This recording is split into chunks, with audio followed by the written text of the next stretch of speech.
গত 7 মাসে কারা অধিদপ্তরের 12 জনকে চাকরিচ্যুত, 6 জনকে বাধ্যতামূলক অবসর, 84 জনকে সামরিক বরখাস্ত করা হয়েছে।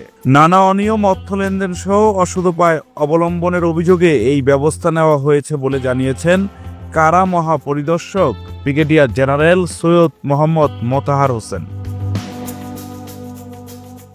সোমবার দুপুরে কারা অধিদপ্তরের সম্মেলন কক্ষে আয়োজিত এক সংবাদ সম্মেলনে এসব কথা বলেন তিনি। নিয়ম ভঙ্গকারী কর্মকর্তা এবং কর্মচারীদের কোনরূপ ছাড় দেওয়া হচ্ছে না এবং নিয়ম ভঙ্গকারীদের অতি দ্রুততার সাথে জবাবদিহিতার আওতায় আনা হচ্ছে।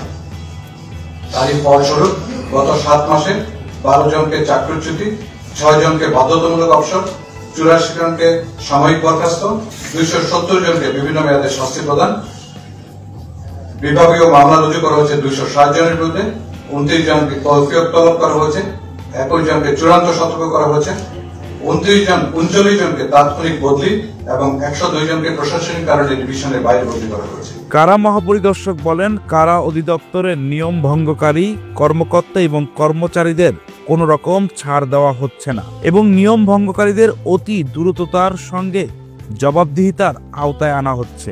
এক্ষেত্রে কারা সদর দপ্তর নিশ্চিত করছে, বর্তমান প্রশাসন প্রমাণসহ যে কোনো ধরনের অভিযোগ উত্থাপিত হলে তাদের বিরুদ্ধে ব্যবস্থা গ্রহণে বিন্দুমাত্র বিলম্ব করেনি এবং ভবিষ্যতেও করবে না।